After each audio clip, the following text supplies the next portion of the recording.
Assalamualaikum warahmatullahi wabarakatuh dan salam sejahtera semua. Berjumpa lagi kita dalam YouTube channel Cikgu Zawiyah. Sebelum itu, jemput like, komen dan subscribe video channel ini. Baiklah, dalam video kali ini kita akan membincangkan mengenai struktur kawalan dui pilihan. Maksud bagi struktur kawalan dui pilihan ialah memilih antara dua tindakan atau dua set tindakan untuk dilaksanakan. Jika syarat benar, set tindakan A akan dilaksanakan. Jika syarat palsu, set tindakan B akan dilaksanakan. Mari kita lihat contoh bagi struktur kawalan dui pilihan.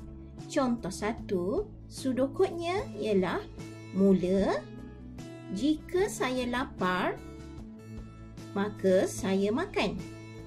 Jika tidak, maka saya mandi. Kemudian tamat. Bermaknanya di sini, jika saya lapar, maksudnya jika jika syarat benar. Jika syarat benar, apa tindakan yang dia akan lakukan? Maka tindakannya ialah saya makan. Dan jika palsu, iaitu jika tidak.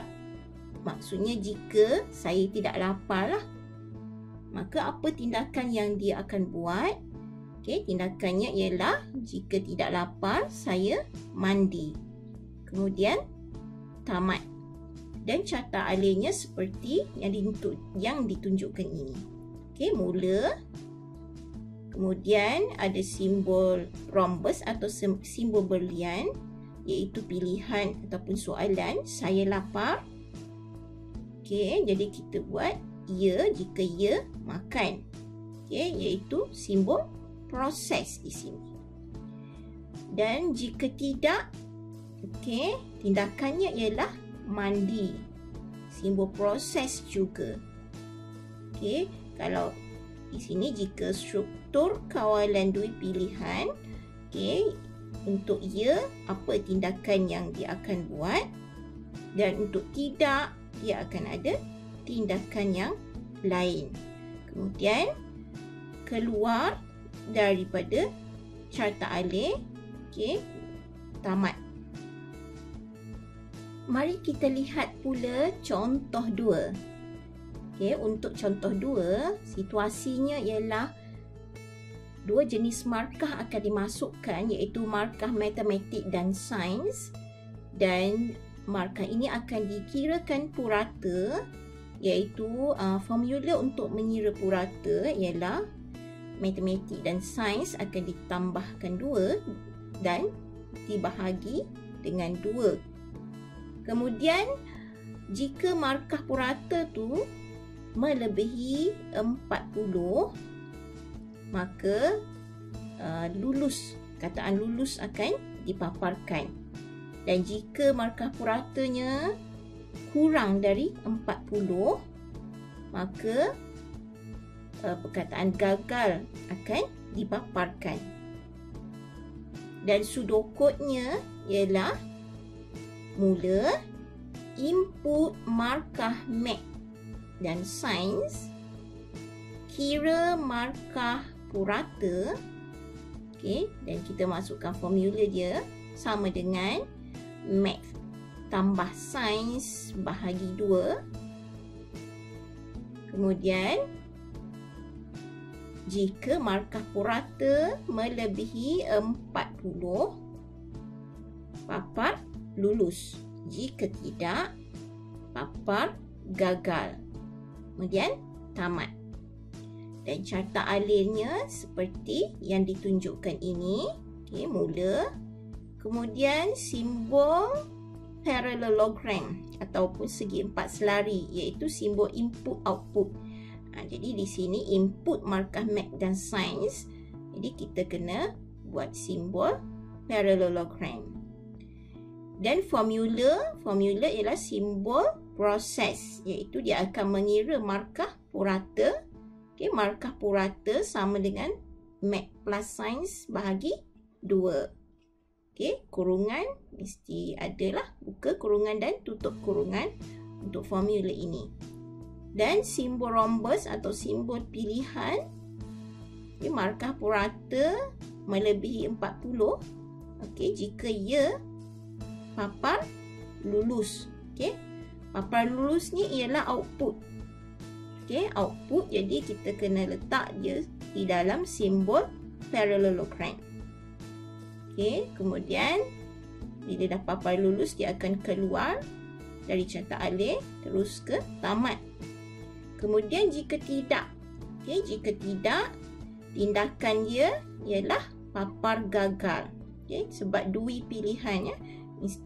Tindakan selepas ya dan juga tindakan selepas tidak. Okey, jadi di sini selepas tidak dia akan paparkan perkataan gagal, dan papar gagal ialah simbol parallelogram, iaitu simbol output lah.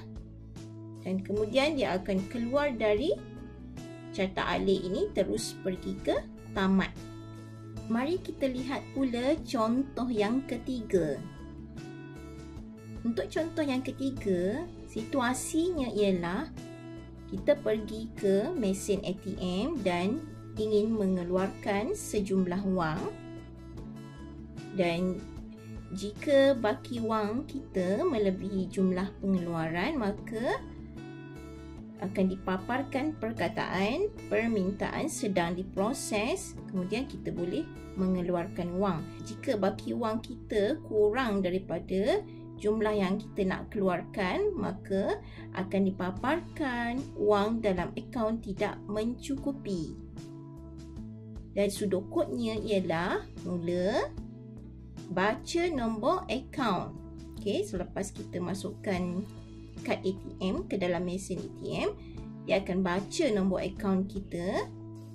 Kemudian dia akan baca baki wang yang kita ada, baca baki wang.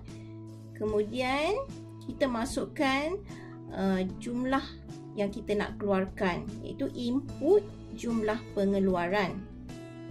Dan jika baki wang melebihi jumlah pengeluaran, contohnya baki wang kita ada RM100 dan kita nak keluarkan sebanyak RM50 sahaja, okey, maka iaitu jika baki wang melebihi jumlah pengeluaran, dia akan papar permintaan sedang diproses. Kemudian kita boleh keluarkan wang, okey, keluar wang. Dan jika tidak ni bermaksud jika baki wang kurang daripada jumlah yang kita nak keluarkan. Okey, kita ada baki RM50 dan kita nak keluarkan RM100. Jadi dia akan paparkan wang dalam akaun tidak mencukupi. Kemudian tamat. Dan carta alihnya ialah seperti yang ditunjukkan ini, iaitu mula baca nombor akaun. Okey, baca nombor akaun ialah proses ya. Proses membaca nombor akaun iaitu simbol segi 4 tepat. Kemudian baca baki wang juga ialah proses. Dan simbol parallelogram iaitu simbol input ya, input jumlah pengeluaran. Kemudian simbol rhombus, okey, akan ditanya soalan, adakah baki wang melebihi jumlah pengeluaran? Okey, jika ya, okey, tindakannya ialah papar permintaan sedang diproses, iaitu simbol output. Okey, simbol parallelogram. Kemudian akan ada simbol proses lagi, iaitu proses mengeluarkan wang. Okey, kemudian dah keluarkan wang, dia akan keluar dari carta alih iaitu tamat. Okey, bagi untuk tindakan tidak. Okey, jika tidak bermakna jika baki wang kurang dari jumlah pengeluaran, maka simbol outputnya ialah papar wang dalam akaun tidak mencukupi. Kemudian keluar dari carta alih iaitu tamat. Cikgu harap kamu dapat memahami dan dapat menghasilkan sudokod dan carta alir bagi struktur kawalan dui pilihan. Baiklah, jika kamu sudah faham, cikgu harap kamu dapat menjawab soalan latih tubi ini.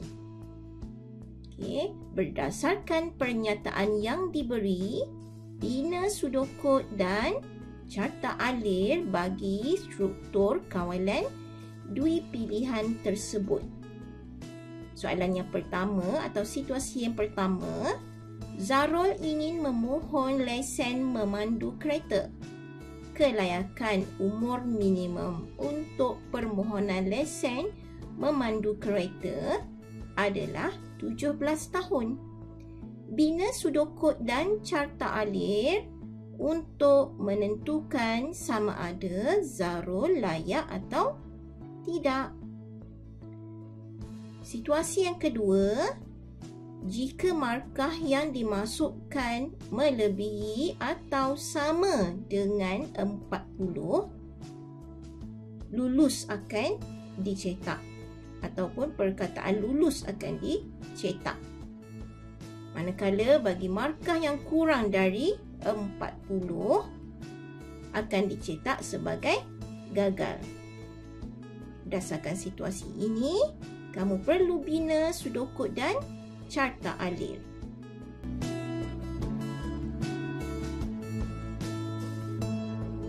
Hingga kita berjumpa lagi dalam video yang akan datang. Terima kasih kerana menonton. Cikgu harap kamu dapat memahami berkenaan dengan tajuk ini. Jumpa lagi. Bye-bye.